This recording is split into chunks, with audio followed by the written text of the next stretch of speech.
Hey, good afternoon, Jim. Hey, everyone. I'm really excited for the Forbidden Door this weekend. This is one of my favorite times of the year. I love wrestling, and there's going to be so much great wrestling with AEW, New Japan Pro Wrestling, and it's great to have CMLL and Stardom involved in the show this year as well. We're going to have a lot of fun, and I want to make sure to get to as many of your questions as possible, so I'll turn it over to you, Jim. Fantastic. Okay, here we go. Dominic D'Angelo from Ad Free Shows is going to kick us off, and after Tony and Dominic connect, we're going to go to Jim Barcelone from the Miami Herald. Dominic, you are first. Hey, Tony, how are you doing today, man? Doing really well. Thanks for being on today. Thanks, Dom. Yeah, absolutely. Hey, so kind of wanted to get your perspective on Jeff Jarrett. Cut like an amazing promo on AEW Collision. Very touching about the Owen Hart Club, his ties to Owen, everything like that. Really hit on a lot of different points. I wanted to get the details behind you getting him in that tournament, and then what you kind of think about him as a creative mind backstage, and if he's got more influence backstage working with you guys creatively. Well, Jeff is tremendous mind. I have so much respect for Jeff. I love having him. In AEW, he's a great wrestler and he's a great business mind. And when it comes to the live events and a lot of the backstage production elements, Jeff's got great insights. And also, Jeff is a legendary professional wrestler, and he is known all over the world.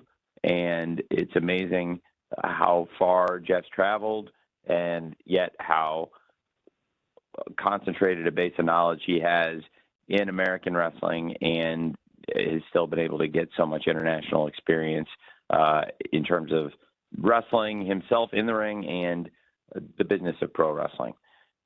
I have tons of respect for Jeff and his family, and I think Jeff's a great person, and a lot of that came across in the interviews. And I am a big fan of Jeff and have been a big fan of the wrestling that Jeff's family has promoted out of Tennessee for many, many years.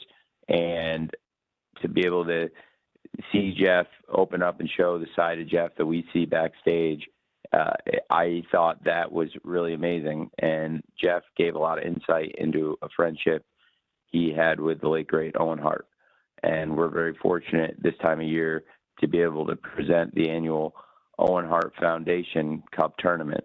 I love working with Dr. Martha Hart and her family, and being able to present this tournament, memorializing a great professional wrestler who passed away tragically, and keeping his memory in pro wrestling alive. And I've really enjoyed doing the tournament. We have a great women's and men's tournament each year.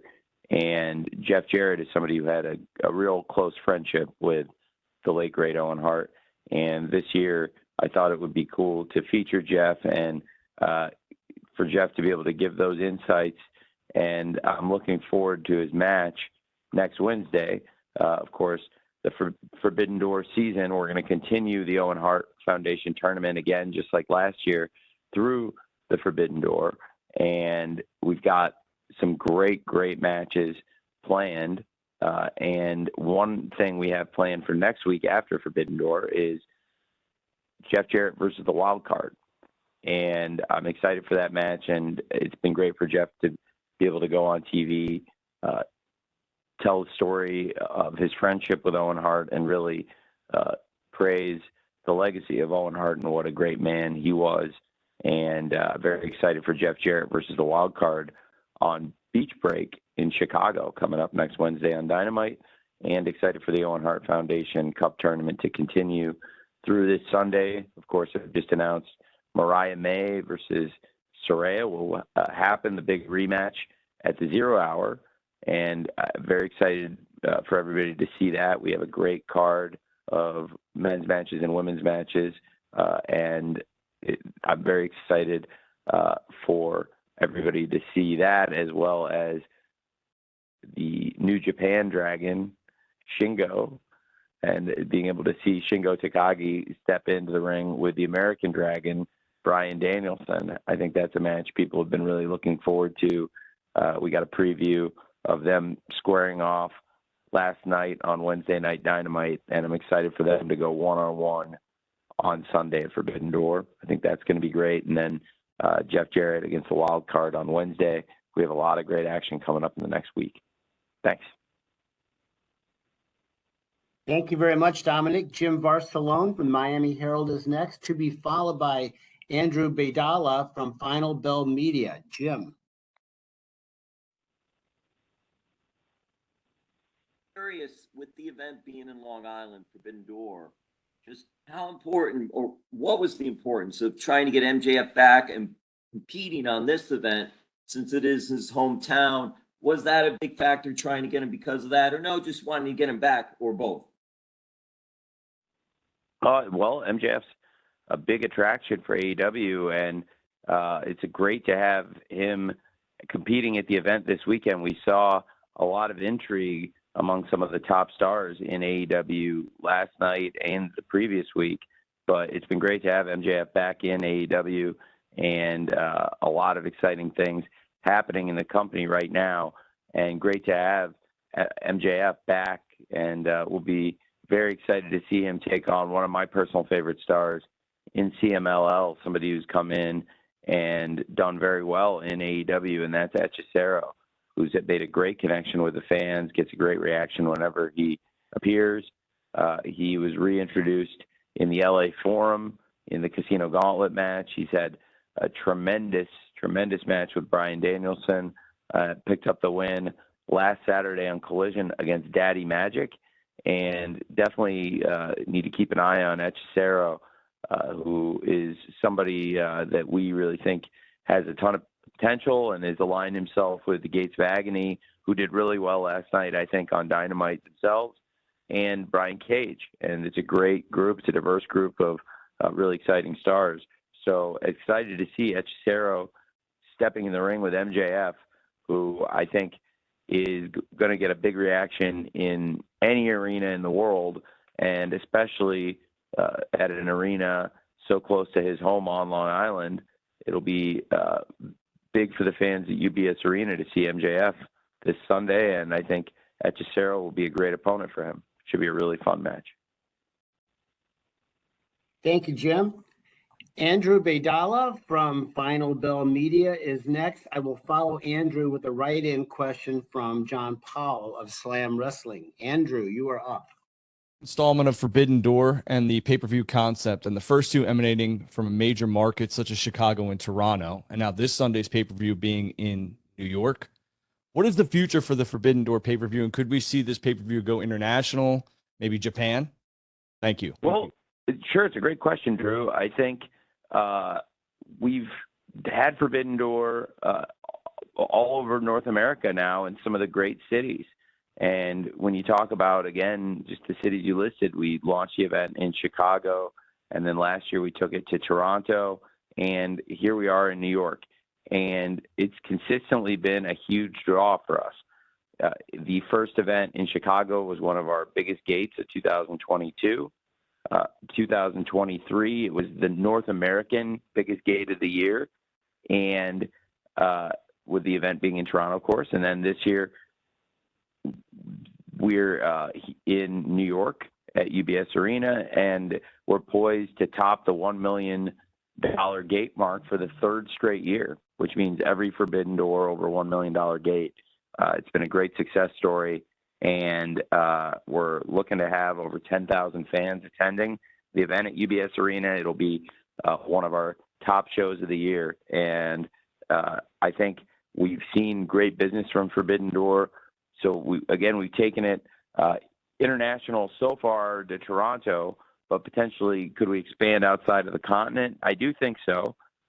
It's interesting with the idea of Forbidden Door in Japan. I do think that there's a great potential to grow the IP, and also as a pay-per-view event, launch other events in Japan in collaboration with New Japan Pro Wrestling outside of the Forbidden Door, which is something I think we've really built great excitement and a great business case for here on the Western Hemisphere.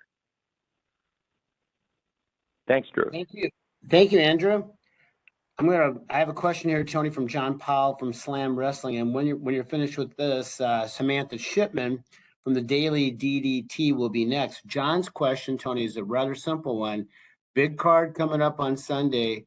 What's the match that you personally, the one match that you're most looking forward to? Oh, that's a very, very loaded, unfair question.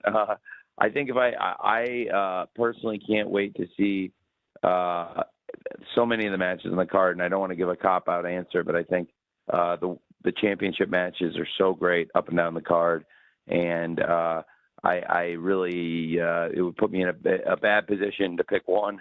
I think Swerve, you can't pick against the Swerve Strickland and Will Ospreay for the AEW World Championship, to see the international champion Will Ospreay, who competed on this event the past 2 years as a part of the New Japan Pro Wrestling roster, and moved full-time to AEW this year and has become the international champion and has taken America by storm. And to have the international champion Will Ospreay coming in challenging for the AEW World title, it's unprecedented, and it happened out of a great casino gauntlet match. I love those casino gauntlet matches, and I think the one in Los Angeles has been one of the best matches we've had in AEW all year, and I think one of the best matches ever on Dynamite. And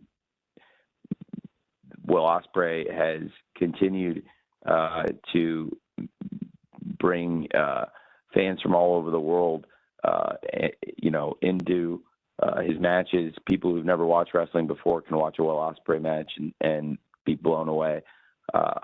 He has been great as the international champion. I think he has unlimited upside. And then you have a great world champion with Swerve Strickland, who has come into AEW and gotten better every year, and now is at the very top of his game. And with Swerve, we have somebody that has stepped in there and had, over the past year, some of the best matches ever in AEW against some of our top stars. And Swerve's rivalry with Hangman, I think, it will be immortal. The champion he defeated is one of our best stars and somebody that is one of the most respected wrestlers ever in AEW, and Samoa Joe. Then to be able to top Christian Cage, who I think is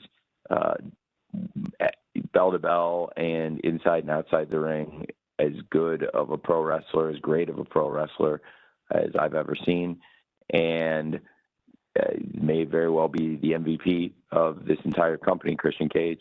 And then, when you look at what Swerve's been able to do against all those great wrestlers time after time, we've seen Swerve step up and have these top matches. And Will Ospreay and Swerve, over the past year, each of them separately have been involved in so many of the best matches ever in AEW.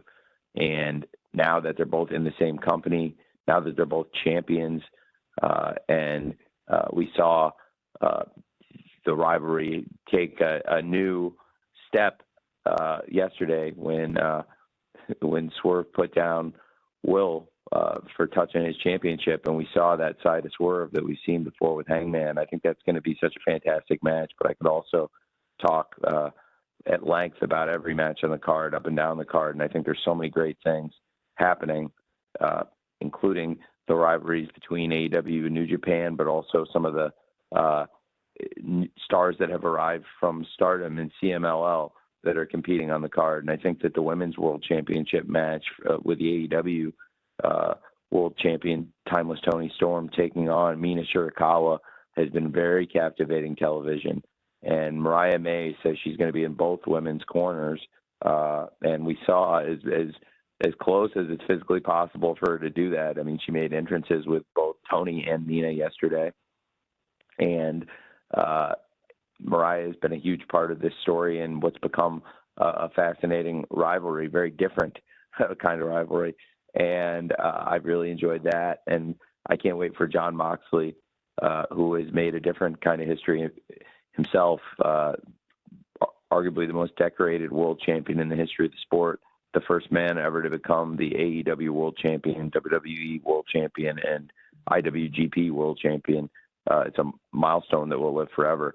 And I wanted to be there because if and when John won the title in Chicago, I knew it was going to be so special. So I felt really blessed to be in attendance and watch it with Renee when John won the IWGP World title and made history and set a milestone that nobody can ever take. And now Naito aims to take back the championship. But I think it's going to be a great, great fight. And Jon Moxley, head-to-head, is the greatest wrestler ever in AEW. And I think it's going to be so incredible, and the environment is going to be electric at UBS for Mox versus Naito. I think great matches like that are what Forbidden Door is all about. So excited then to have Stephanie Vacker coming here, and you talk about the relationships between the companies. We've got Stephanie Vacker, who is a great wrestler for CMLL, who is the New Japan Strong Women's Champion, and is putting it up in a title-for-title match against the face of TBS, the TBS champion, the CEO, Mercedes Moné. I think that's going to be fantastic, and I'm very excited for everybody to see Stephanie on a very stacked AEW Collision this Saturday. We have so many great things on the show leading into the pay-per-view. Really excited for Rampage tomorrow and Friday night, and then Collision on Saturday night leading into the pay-per-view, and everybody to get a good look at Stephanie. And also Mercedes will be there live, and Stephanie's got a very good opponent in Lady Frost, who's done great things on Collision. And it should be a really strong show. I think that there's so many great matches on the pay-per-view, top to bottom. I did start with Swerve and Ospreay, but I think I could talk about, in addition to those 4 pay-per-view matches, there's so many great things on this show. So that's one of the reasons why this is one of my favorite times of the year. Thanks for asking. Thank you, Tony. Thank you, John. Samantha Shipman from the Daily DDT is next, to be followed by Arunava Ghoshal from Sportskeeda. Samantha. Can you hear me? We can. Yeah, hi. Okay, great. It was showing. I just wanted to make sure. So, first of all, thank you for the time. And I have a question related to Mark Briscoe, because on Sunday we see that he will obviously be getting a shot at the TNT Championship. But before that, he has a match on Honor Club tonight where he will be putting up his ROH World Championship against Kyle Fletcher. Can you talk about the decision to do that match now versus doing it at Death Before Dishonor next month? Well, it's a great question, and I appreciate you asking me that, and I think it makes a lot of sense. Kyle's got a very busy schedule, and I want to get Mark also with his very, very busy schedule. I thought it would make a lot of sense for them to have this match because it's a great match for the fans. Both of them are booked all over the world. They're both great champions, and to have the Ring of Honor World Television Champion and the Ring of Honor World Champion, when you can get that match, it made a lot of sense to me for the television champion and the world champion. Also, when you see the TV champion get the pin on the world champion, and also I want to put good matches on Honor Club on the show for the fans, and I think the match tonight is a great match. And Kyle's been on this incredible role, and I thought coming off the match Kyle and Lee had at the previous episode, that is one of the best matches in the history of the show, with Kyle defending the title in the 2 out of 3 falls match against Lee Johnson. Both of them are brilliant wrestlers, and I thought that Kyle and Lee put together a great match for the TV title. And Kyle's been on this great role. He pinned the world champion on Dynamite, and I thought that with the show being so hot right now, this made a lot of sense for the fans. It should be a great match. I appreciate you asking about it, and excited to have Mark involved in the ladder match, and of course Kyle's also going to be defending that television title in Arena Mexico, which I think is really exciting. Also working with Atlantis Jr. So lots of cool stuff. Thank you. Thank you, Samantha. Arunava Ghoshal from Sportskeeda is next, and I will follow Arunava with a write-in question from Ella J, a wrestling gal. Arunava. Am I audible? Yeah, hi. Yeah, so we were really excited to see MJF back ahead of Forbidden Door. If you can provide any update on Britt Baker's return, that's possible. Yes. Really excited about Britt Baker being close to ready for a return to AEW. She's been out with injury and was not cleared to wrestle, but I do expect that sometime soon she could return. So would absolutely love that, and very excited about getting all of our top stars back. You know, it's been great having MJF back, and so many top stars have been away. It's going to feel amazing when we've got great stars. Britt Baker's a great example. It would be great to have the Doctor back in AEW. So many other great former champions, including Jamie Hayter, Kenny Omega, and Adam Cole, and many other great wrestlers. We can't wait to have back here in AEW. And certainly for me, I know that Dr. Britt Baker and fans all over the world will be excited to see her return, and I'm glad that she's going to be cleared to return very soon. Thanks for Thank asking. you very much, Arunava. I have a writing question here, Tony, from Ella J, a wrestling gal, and then we'll follow Ella with Bill Pritchard, from WrestleZone. Ella's question is the following. Forbidden Door will feature 3 representatives from Stardom. Does AEW have plans to work with Stardom talent beyond Sunday's pay-per-view event? Yes, absolutely. We have lots of plans with Stardom, and I'm really excited about working so closely with the promotion this year. Stardom has the same parent company as New Japan Pro Wrestling, Bushiroad. So I had been looking to work with Stardom for a long time, and this current management has been such a great pleasure to work with. And I think it's been great for the wrestlers in AEW and Stardom, and also for the fans of either or both promotions, that we've been working together so closely, putting together great matches, bringing the talent back and forth. And I look to bring Stardom talent regularly to AEW. And right now, we're in a position where a Stardom wrestler, Mina Shirakawa, could very well be the AEW Women's World Champion. I think Mina has a great chance and is a fantastic representative of not only Stardom but also AEW, and I would love to have Mina as the champion here. I also love having Timeless Tony Storm as the champion, and it's one of the reasons I'm so excited for the match. And I think I want to continue to work with Stardom closely, and it may be that one of their wrestlers is the world champion here, and that can be a great thing. I mean, as we've seen, Jon Moxley as the IWGP World Champion has had some fantastic matches and is one of the top wrestlers not only in AEW but New Japan. And now I think we're seeing Mina Shirakawa is one of the top wrestlers not only in Stardom but also in AEW. And I think we'll continue to see wrestlers from Stardom in AEW, top stars, and also continuing to bring the young wrestlers over. I'd also like to continue having Stardom involved with Ring of Honor as well. But I do think, in addition to bringing Stardom wrestlers into AEW, you could see a lot of AEW wrestlers traveling to Stardom, and we're working on that. Wrestlers are working on getting their visas, and it's something we're excited about. Thanks for asking.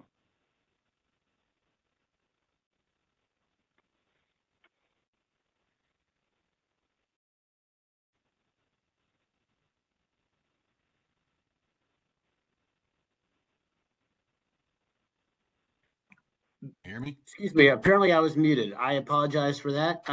Sure. Bill, All good. Bill Pritchard from WrestleZone is next, and Bill will be followed by Kristen Ashley from Pro Wrestling Illustrated. My apologies. Bill, you're next. Hey, Tony, how are you doing? Hey, doing well. Thanks for asking. How are you? I'm doing good. Surviving the heat wave on the East Coast. So I wanted to ask about MJF's return specifically. We've seen a character shift. I know he's kind of indirectly mentioned it looks reminiscent of Triple H MSG return, but I wanted to know like how much input you might have as far as hearing him out, and this is for everyone, but specifically I'm using him as the example because it's recent, but how much input do you have as far as like what you need for the show versus listening to what his idea is, just trying to figure out what the best presentation is for a guy like him, because we've seen him as a babyface before, but it was salt of the earth, like sort of the traditional look for him. So just can you talk about the creative decisions that go into bringing a guy such an important part of the company back on TV, making sure it's, you know, not only the right fit but the right timing and everything like that? Yeah, it's a great question. Well, it's the nature of wrestling. You have lots of wrestlers, and you have lots of wrestlers, and some of them come in with lots of ideas, and you get some wrestlers that come in with a lot of good ideas. And something I'm fortunate to do is be able to interact with a lot of people, but also hear a lot of ideas. And we have a great group of people. MJF's been here since the very first Dynamite. We're coming up on 250 Dynamites just a few weeks from now, which I'm really excited about. And, you know, as somebody who's been here from the first show, I've spent a lot of time around him. And we have a lot of wrestlers here, and including some of the people that have been here from the very beginning, like him, that have lots of really good ideas. And I love talking to them. And that's something I enjoy doing. And I think we've had success with is collaborating with the talent here and trying to make their voice heard and also do a presentation that's authentic to them. So it's been a great shift for him, but I think it's something that's really connected with the fans. And certainly in the arenas that we've seen, the fans are really excited to have MJF back. I thought it was a great match with Roosh, and it was a great way for him to return to AEW in his first match back. And then we were really excited to see MJF last night again, and interesting to see the interaction with some of the other top fan favorites like Daniel Garcia, the hometown hero in Buffalo, and the international champion Will Ospreay, who's going into this weekend and is challenging for the AEW World Championship. So some fascinating things happening around the company, and some involving MJF. And I spend a lot of time thinking of ideas and also communicating with wrestlers and the people in the office. And some people in wrestling come up with a lot of ideas that fit with what we're doing. And other people, you know, there's some people that like look for the office to come up with ideas for them. And then there's people that are in between that want, you know, a blend of their own stuff, and they want to hear what we want to do for them. And I really like working with different people. I have lots of different relationships in wrestling with now so many people, and MJF's somebody that's been here from the very beginning of AEW and has always had cool ideas for presentation and things we can do on the show. And I love communicating with him, and you're seeing a look and a spirit from him that's very authentic and true to him. And I'm very excited for everybody to kind of see where this goes going into Forbidden Door and everything we have planned for what I think is going to be a really great summer for AEW. Thanks for asking. Thank you, Bill. Kristen Ashley from Pro Wrestling Illustrated is next. Kristen will be followed with a write-in from Kimmy Sokol from the Pop Break. Kristen, you are up. Hi, can you hear me? Hi. Hi, sorry, it just stopped for some reason. So CML women are starting to appear in AEW. Mercedes herself has hinted that she wants to fight in Arena Mexico. In the same vein of what you said about Stardom, will we see more talent exchange between the two women's divisions? Yeah, I think so. We're starting to see it. You know, I did get that question kind of, I think peripheral to your question, I was starting to talk about that. You know, we're working on getting more visas for the AEW wrestlers to go to Japan specifically to work at Stardom. And we've seen a lot of top Stardom wrestlers come into AEW, and then CMLL is a great example also. So, you know, as I said about Stardom, I agree, like CMLL, I'd like to trade more there also. And you know, I think it makes a lot of sense. So we could see a wrestler from CMLL as the new face of TBS, which I think would be very exciting. And I'm a big fan of Steph, and I think she's a great talent. And everybody can get a good look at her for free on TNT if you're a cable subscriber. And it's going to be a great episode of Collision, and I'm excited for Steph versus Lady Frost. We've seen Zooxies in AEW, and it was great to have Mercedes go down and make an appearance at Arena Mexico. We've seen a lot of AEW's top stars going down to Arena Mexico and getting great reactions and connecting with the fans, and Mercedes did very well there. I believe that it would make a lot of sense, and I want to do that. It's a little bit easier with the travel, and it doesn't take people out of commission to necessarily miss a TV if they travel to Mexico. And because it's a lot easier logistically for wrestlers to go back and forth, I think it makes a ton of sense for AEW and CMLL to collaborate more on sending wrestlers back and forth. And it's something that's been really good for us. And I also think that with CMLL, I think it's been beneficial to them having the great women and men from AEW going to Arena Mexico. So definitely want to continue working with them. Something that's been really nice in the past year for AEW has been opening up and strengthening the relationships with CMLL and Stardom. And I think they've brought something special this year to the Forbidden Door, which has already been a great collaboration with AEW and New Japan Pro Wrestling for the past few years. And love working with CMLL. I think Salvador is a great man, and they have a great family and a great family tradition and business they built in Mexico. And I have a lot of respect and admiration for him and his family and CMLL and what they do. Thank you. Thank you, Kristen. I've got a write-in, Tony, from Kimmy Sokol from the Pop Break, followed by Joey Hayden from the Dallas Morning News.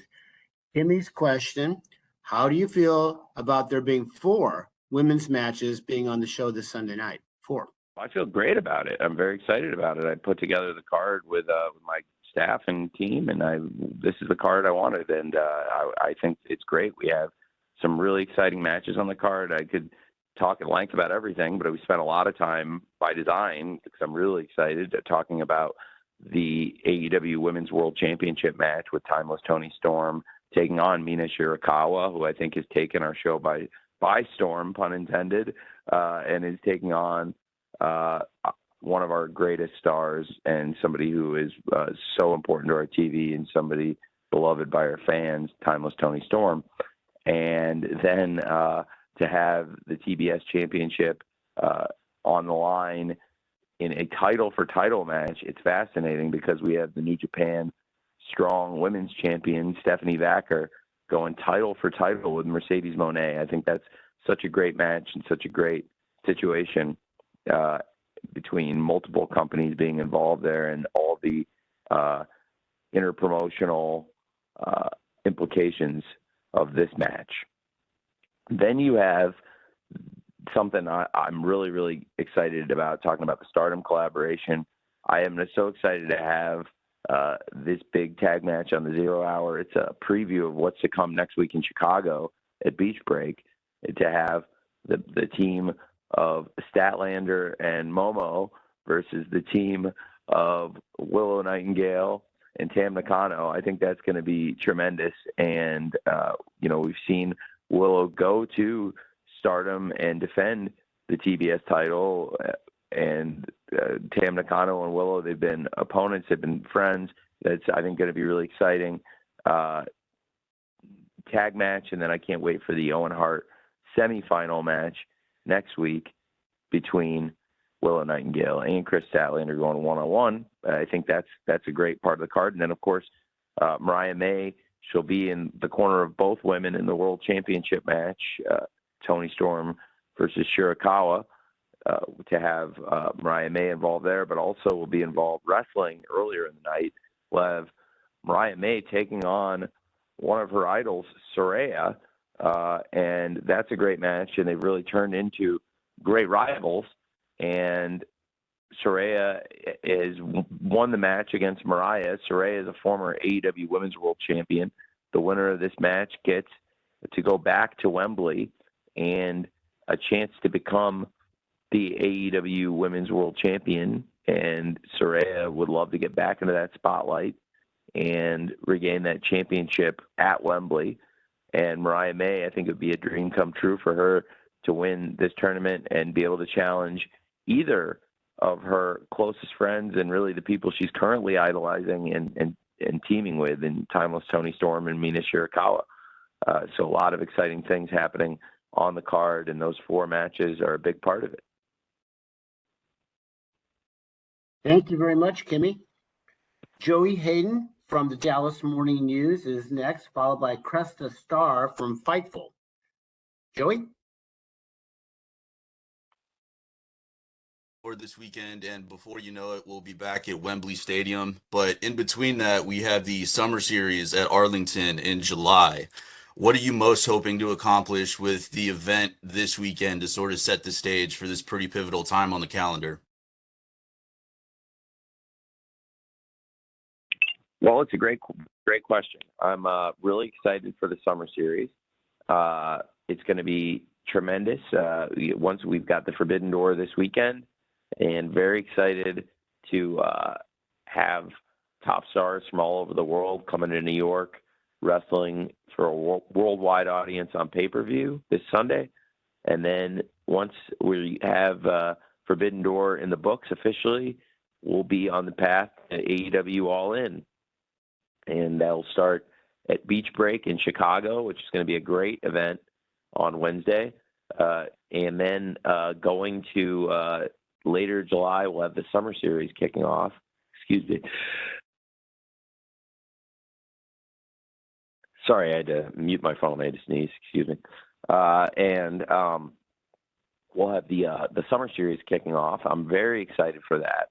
And I think it's going to be a great event and a great way for the fans to enjoy Collision on the path to AEW All In Wembley Stadium. We're going to bring big matches to Dallas. Very excited to feature top stars from Collision and have top stars from all over AEW colliding on TNT every week there in Dallas. And I think we're going to have a great fan base, and it's something that the city of Arlington is excited about, and we're excited about working with them to utilize Arlington's esports stadium for AEW. And Dallas is one of the greatest wrestling towns in the world. I've really enjoyed our time in Dallas. We've put on a lot of great shows there around the Metroplex, and we've had great events in Arlington with AEW and Ring of Honor, and some of the best Ring of Honor matches and moments were there. Arlington, a special place to me. Arlington's the last place I ever saw the late, great Jay Briscoe. Saw him have one of his greatest matches ever, teaming with his brother Mark against FTR in the dog collar match in Arlington on Saturday afternoon. And it was one of the best matches. It was a great pay-per-view, and it was the dog collar match is one of the greatest matches I've ever seen.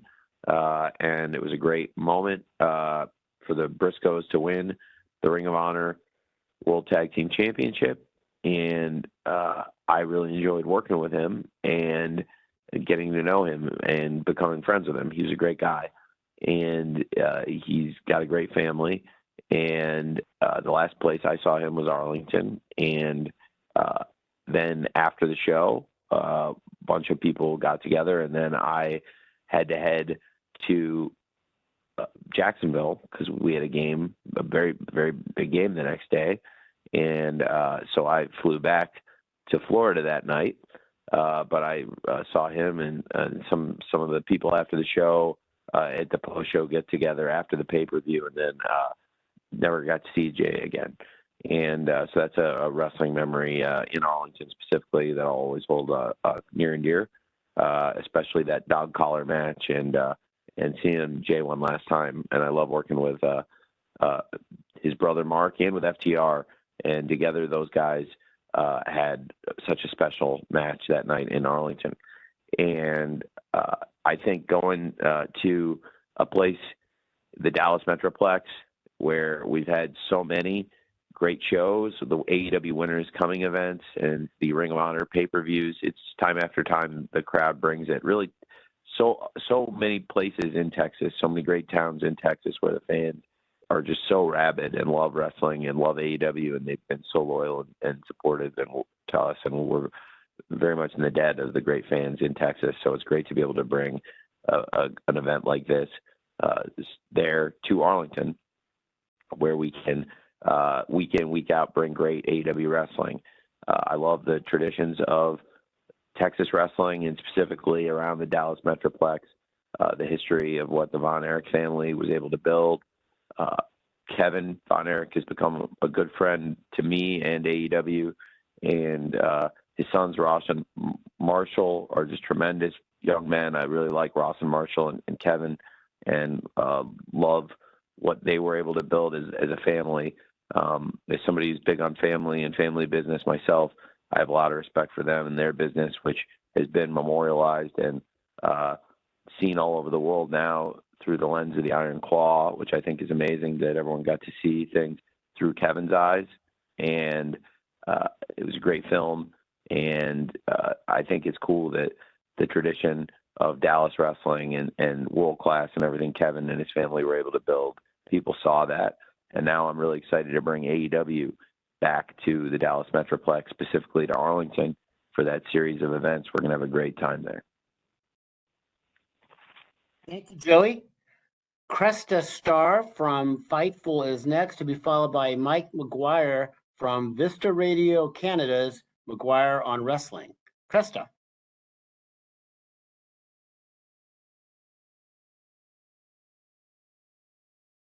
Hello.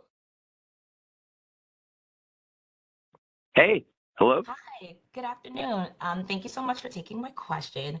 With all the success of the Forbidden Door so far, is there a future where Ring of Honor or any other NA promotion or indie promotion get involved in the Forbidden Door fracas? Well, it's a great question. I think I'd love having more Ring of Honor involvement. We do have some good involvement. We have the world champion, Mark Briscoe, in that ladder match, which is going to feature some great stars from across the world. And I do think we've got a great opportunity also to get more involvement from ROH in the show. And in the future, I think other promotions as well. I think right now you've got two of the top promotions in North America in AEW and CMLL featured very prominently in the card. And then, you know, obviously having not only New Japan Pro Wrestling, but also Stardom now more intricately involved in the event, I think has been tremendous. And now you could see a wrestler from Stardom as the AEW Women's World Champion in Mina Shirakawa. You could see a woman from CMLL who is not only the New Japan Strong Women's Champion, but has also been a great champion in Mexico. You could see Stephanie take the TBS championship and become the face of TBS. So there's a lot of exciting opportunities there. And, you know, in addition to all the great things happening between AEW and New Japan, and like having Jon Moxley as the IWGP World Champion. And now going back to Wrestle Naito, I think that's really exciting. So there's a lot of really cool things happening with the Forbidden Door this year. I think it's my personal favorite card yet on the Forbidden Door, and would love to have even more promotions involved potentially in the future. It's already a lot with so many promotions teaming up, though, so it's something to keep an eye on for sure. Thank you, Cresta. Mike McGuire from Vista Radio Canada's McGuire on Wrestling is next, to be followed by Joel Torres from Contralona. Mike.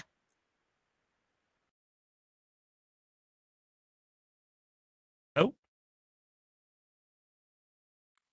Mike, you're good. Okay. Tony, thanks as always for doing these. Appreciate you, and looking very forward to the Collision and Dynamite coming up in Calgary in a few weeks here. On that note, part of the Owen Hart tournament is at Forbidden Door, and looking forward to that. But some guy who's been talking a lot about what's been going on in AEW and what could happen in AEW is Jim Ross. And just wondering if you've heard from JR. He was hoping to be there to do the call, but he's been going through some health stuff, obviously. Have you heard from Jim and whether or not he'll be at Forbidden Door? I have heard from Jim.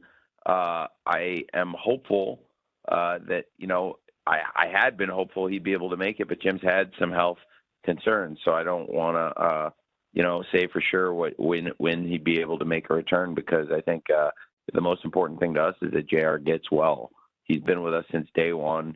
He was a part of AEW from the launch, and we really value Jim and everything he's done for AEW since we, started the business. And definitely would love to have JR back on a more regular basis soon and involved when his health permits. Thanks for asking.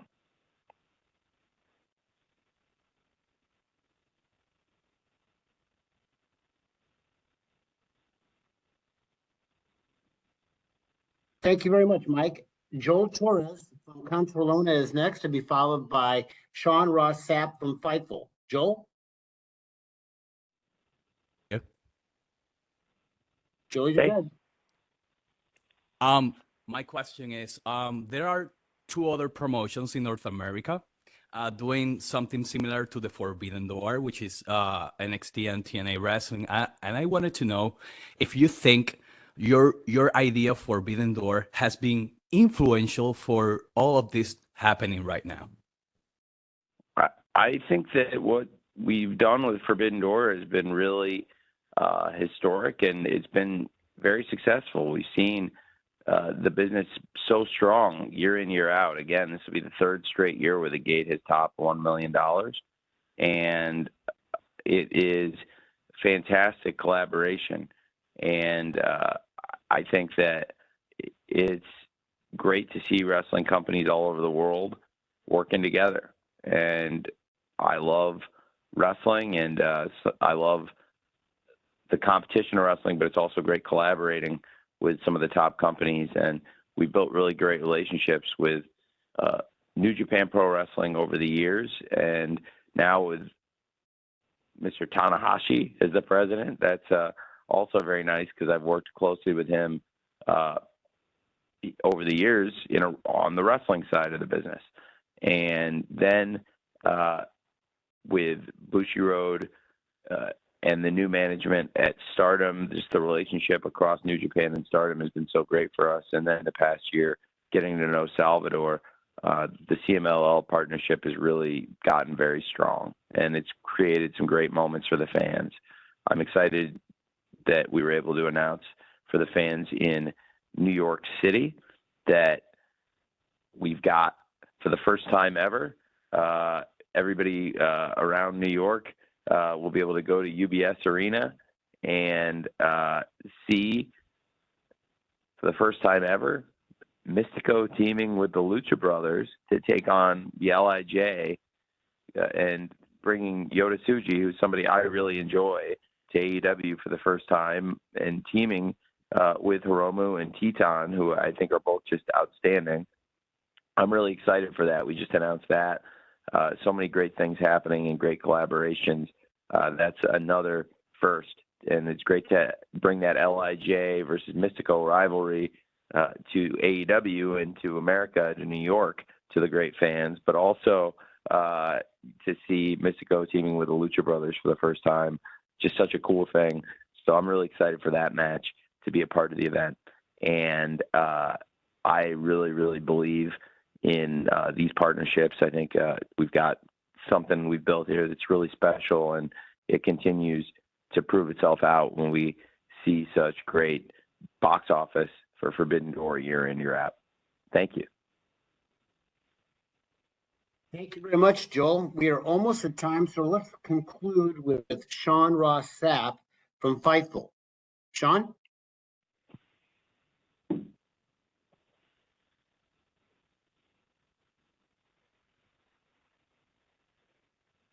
Put out today indicating that he would be a free agent tomorrow. And also, the former Becky Lynch is on the market right now.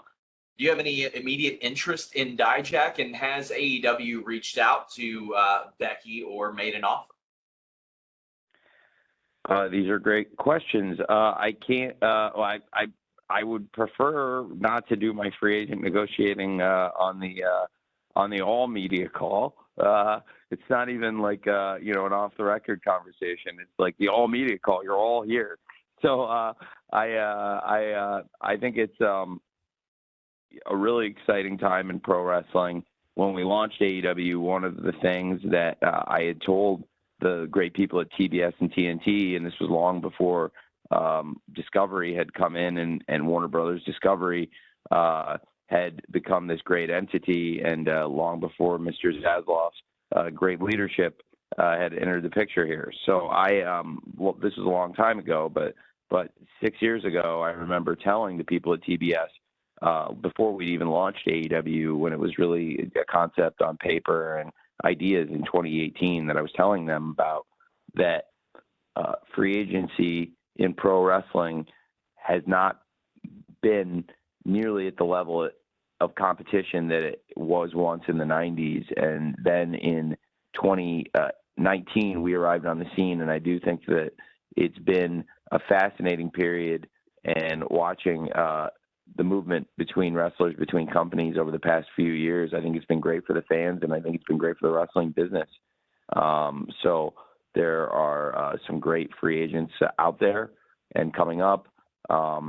These are, great names you're talking about. I have a lot of respect for everybody you said, Sean, but I, probably wouldn't behoove me or benefit AEW for me to give, my contract thoughts on all of them, or what I would negotiate or have or would with any of them. But I do think they're all great talents to talk about for sure.